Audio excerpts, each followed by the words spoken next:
সুপ্রিয় শিক্ষার্থীরা, আমরা পড়ছিলাম উদ্ভিদের বংশবৃদ্ধি, যেখানে আমরা অযৌন জননে ছিলাম। তো এই ভিডিওতে আমরা কথা বলবো অযৌন জননের দ্বিতীয় প্রকারভেদ, অর্থাৎ অঙ্গজ জনন নিয়ে। এই অঙ্গজ জননকে ইংরেজিতে বলে থাকে ভেজিটেটিভ রিপ্রোডাকশন। তো এই অঙ্গজ জননের নামের মধ্যে দেখো আনসার দেওয়া আছে যে এখানে জনন প্রক্রিয়া হবে অঙ্গের মাধ্যমে। তো দেখা যায় তোমার আবৃতবীজী বা উন্নত শ্রেণী উদ্ভিদে দেহ অঙ্গের মাধ্যমে প্রজনন সম্পন্ন হয়। মানে আবৃতবীজী উদ্ভিদের কোনো একটি দেহের অঙ্গ যদি আমরা কেটে নিই বা কোনো একটা দেহের অঙ্গকে যদি আমরা প্রজননের কাজে লাগাই, তাহলে দেখা যায় সেক্ষেত্রে একটি উদ্ভিদ থেকে তোমার নতুন আরও বেশ কিছু উদ্ভিদ তৈরি হতে পারে। তো অঙ্গজন একটি সংজ্ঞা তোমাদের বই দেওয়া আছে। সংজ্ঞাটি এরকম: কোনো ধরনের অযৌন রেণু বা জনন কোষ সৃষ্টি না করে দেহের অংশ খণ্ডিত হয়ে বা কোনো অঙ্গ রূপান্তরিত হয়ে যে অযৌন জনন ঘটে তাকে অঙ্গজ জনন বলে। অর্থাৎ তোমার এই অযৌন জননের ক্ষেত্রে কোনো ধরনের অযৌন রেণু বা জনন কোষ তৈরি হবে না। অযৌন রেণু বলতে বোঝাচ্ছি আমরা কোনো স্পোর তৈরি হবে না বা কোনো অণুবীজ তৈরি হবে না। সেক্ষেত্রে কি হবে? সেক্ষেত্রে তোমার একটা দেহের অংশ খণ্ডিত হয়ে যাবে, মানে দেহের অংশ টুকরা টুকরা হয়ে বা খণ্ড হয়ে তোমার বের হয়ে যাবে দেহ থেকে, যেখান থেকে নতুন উদ্ভিদ হইতে পারবে।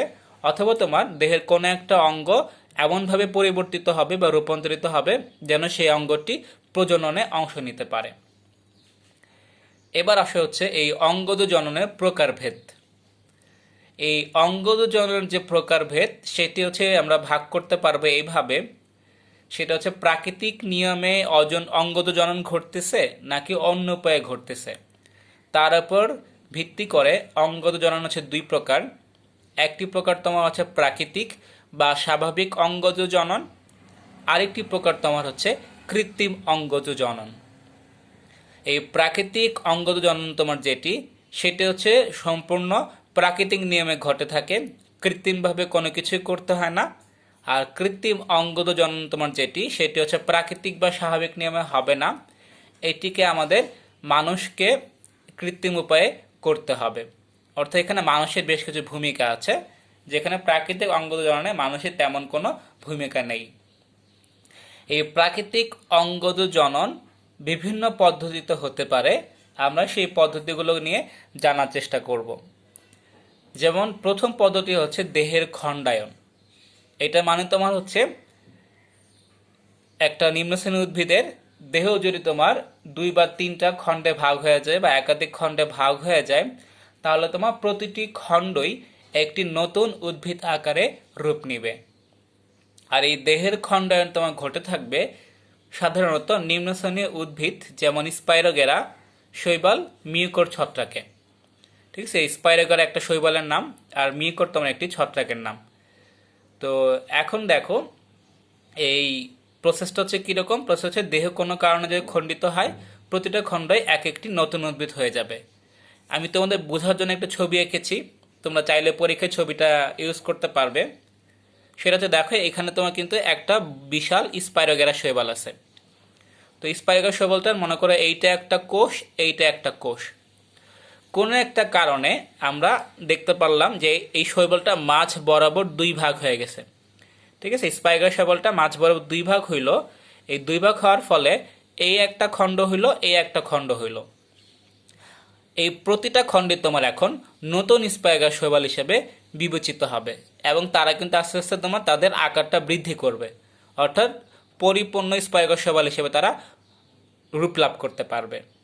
তাহলে দেখে এখানে তোমার কিন্তু একটি স্পাইরোগেরা শৈবালকে খণ্ডায়নের মাধ্যমে আমরা 2টি স্পাইরোগেরা শৈবালে পরিণত করতে পারলাম।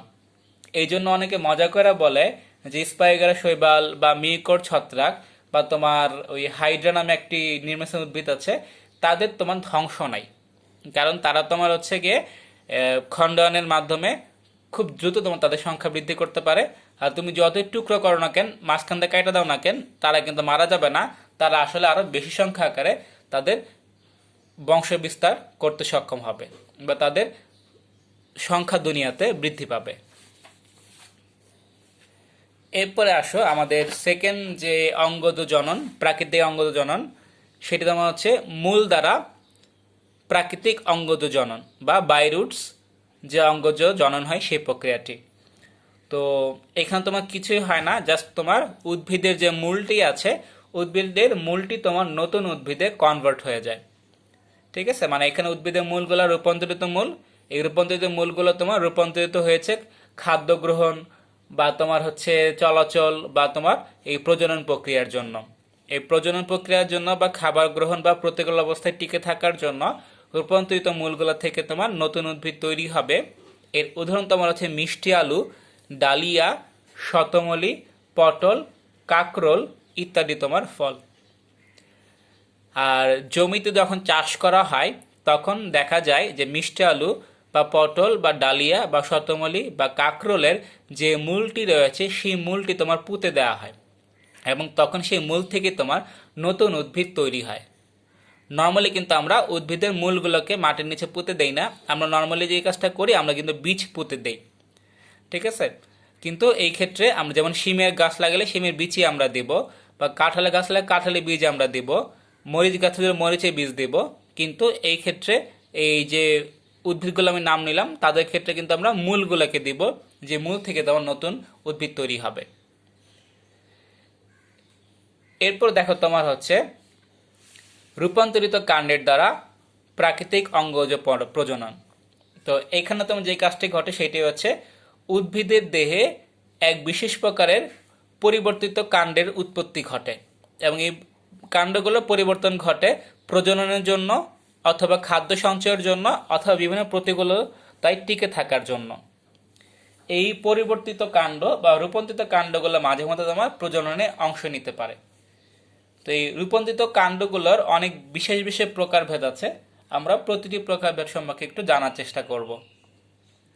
দেখো ক নাম্বার যে রূপান্তরিত কাণ্ডটির কথা আমরা বলছি সেটি হচ্ছে টিউবার।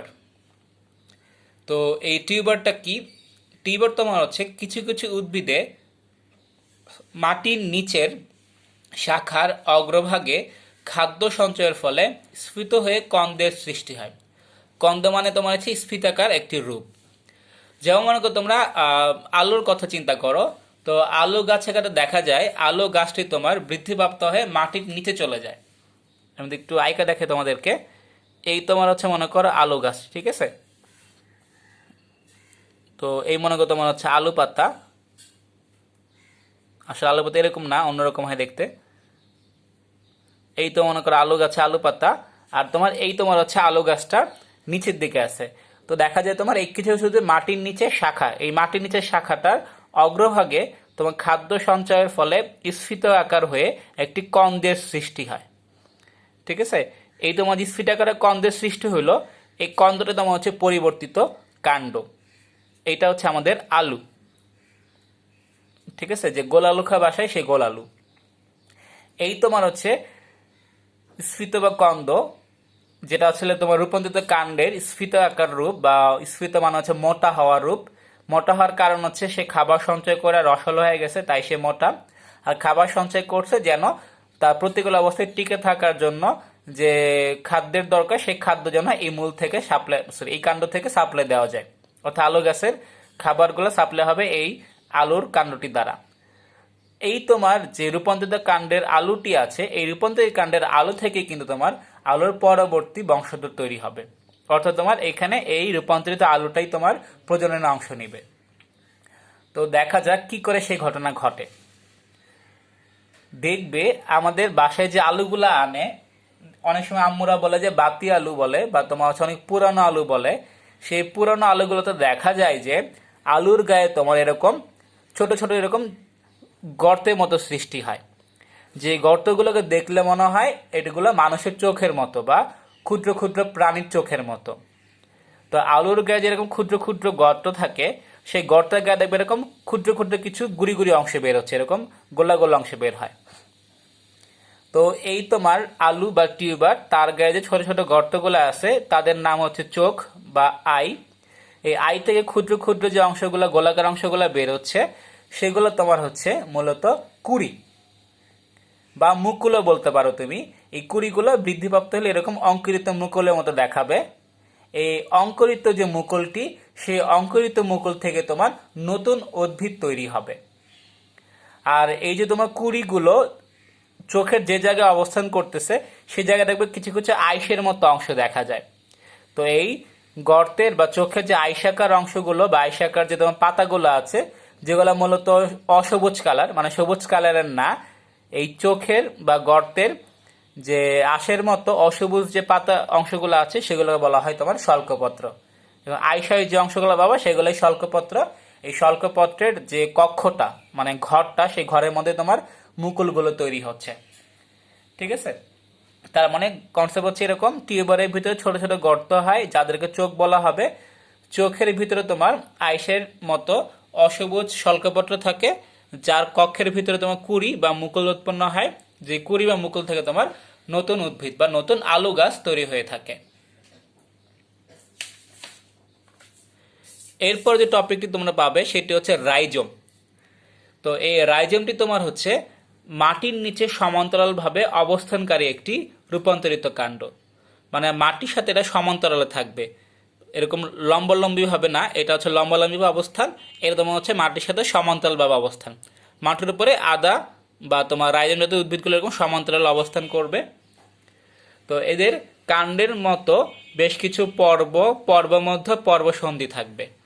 যেমন দেখো, এইটা একটা ভাগ, এইটা একটা ভাগ, এইটা একটা ভাগ, এইটা একটা ভাগ, এইটা একটা ভাগ, এইটা একটা ভাগ। প্রতিটি ভাগই তোমার হচ্ছে এক একটি পর্ব। দুই পর্বের মাঝখানে অঞ্চলকে বলে পর্ব মধ্য, আর দুইটা পর্বের সংযোগ স্থানকে তোমার বলা হয় পর্বসন্ধি। তো এদের তোমার দেখা যায় এই যে পর্বসন্ধিটা আছে, দুই পর্ব মিলন স্থান, সেই পর্বসন্ধিতে তোমার বেশ কিছু এরকম আইসের মতো অংশ থাকে।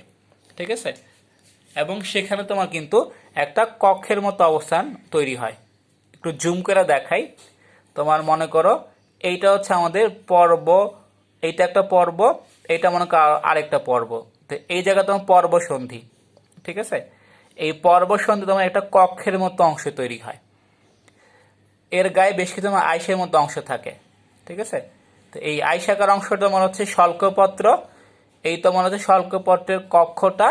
এই শল্কপত্রের কক্ষে তোমার নতুন মুকুল তৈরি হয়। যেহেতু শল্কপত্রের কক্ষে মুকুল তৈরি হচ্ছে, তাই এই মুকুলের নাম তোমার হচ্ছে কাক্ষিক মুকুল। এই দেখো তোমার কাক্ষিক মুকুলটা। এই কাক্ষিক মুকুল ছাড়াও তোমার এই দেখা যায় রাইজোমের উপরে এরকম অগ্রমুকুলও থাকে, যা ওই রূপান্তরিত কাণ্ডের শীর্ষে অবস্থান করে। এই যে কাক্ষিক মুকুল আর অগ্রমুকুল, এই কাক্ষিক মুকুল এবং অগ্রমুকুলগুলো থেকেই তোমার নতুন উদ্ভিদ তৈরি হয়ে থাকে। অর্থাৎ তুমি যদি এই অংশটুকু কেটে নাও, কেটে নিয়ে যদি তুমি হচ্ছে গিয়ে নতুনভাবে পুঁতে দাও, সেখান থেকে তোমার নতুন গাছ তৈরি হতে পারবে।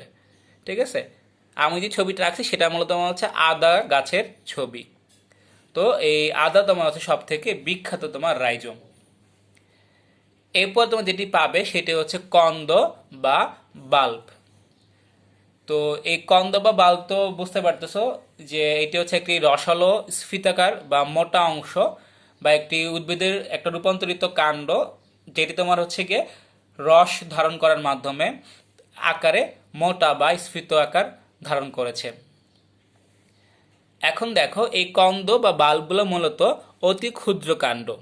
মানে এরা খুব বেশি লম্বা কাণ্ড হবে তা না, খুবই ক্ষুদ্র কাণ্ড হবে, বাট আকারে কিছুটা গোলাকার হবে বা মোটা হবে খাবার গ্রহণের কারণে। এদের কাক্ষিক ও শীর্ষমিকুল থেকে নতুন উদ্ভিদের জন্ম হয়। আমরা এখানে একটা কন্দ বা বাল্বের ছবি আঁকছি, যেটি মূলত পেঁয়াজের ছবি, কারণ পেঁয়াজ আর রসুন এরাই মূলত কন্দ বা বাল্ব। এই পেঁয়াজের ছবির দিকে ভালো মতো খেয়াল করলে দেখবে, বা বাসে যে পেঁয়াজ থাকে তোমাদের এখন চাইলে পেঁয়াজটা হাতে নিয়ে তোমরা দেখতে পারো, পেঁয়াজের নিচের দিকে এরকম একটা অংশ থাকে। ঠিক আছে, এরকম এই যে আমি যেখানে আঁকলাম, যে এরকম দেখছো স্ফীতক আকার যে অংশটা আঁকলাম, এই অংশটাই মূলত হচ্ছে কন্দ বা কাণ্ড। এই কন্দের গা থেকে তোমার এরকম ক্ষুদ্র ক্ষুদ্র যেরকম অংশগুলো বেরোচ্ছে, এইগুলা হচ্ছে তোমার মূলত পেঁয়াজের গুচ্ছমূল। আর এই অংশটা বা কন্দের উপরে এরকম তোমার দেখবা সাদা সাদা কিছু অংশ আছে। যদি ভালো মতো খেয়াল করে দেখবা যে চারদিকে তোমার হচ্ছে এরকম রসালো শল্কপত্র, যেগুলো আমরা আসলে উপর থেকে ছিলতে পারি। ঠিক আছে, তুমি যে উপরে একটা খোসা ছাড়াও তার নিচে আর একটা খোসা, সেটা ছাড়ালে আর একটা খোসা, যেগুলো তোমার আসলে আম্মু কাইটা তরকারিতে দেয়, সেগুলো হচ্ছে রসালো শল্কপত্র। এই রসালো শল্কপত্র একদম মাঝখানে দেখা যাবে এরকম সাদা কিছু অংশ থাকে। এই কন্দের গা থেকে মাছ বরাবর এরকম সাদা যে অংশটা বের হয় সেটা তোমার হচ্ছে শীর্ষমুকুল, এবং শীর্ষমুকুলের পাশে যে মুকুলগুলো থাকে সেগুলো তো মূলত হচ্ছে কাক্ষিক মুকুল। এই কন্দের গা থেকে বের হওয়া এই শীর্ষ মুকুল আর এই যে কাক্ষিক মুকুল, এই শীর্ষ মুকুল আর কাক্ষিক মুকুল থেকে তোমার নতুন উদ্ভিদ তৈরি হতে পারে। তো এই তোমার হচ্ছে কন্দের মাধ্যমে তোমার প্রাকৃতিক অঙ্গজ প্রজনন। এর পরের ভিডিওতে আমরা অন্যান্য অঙ্গজ প্রজননগুলোকে নিয়ে আলোচনা করব।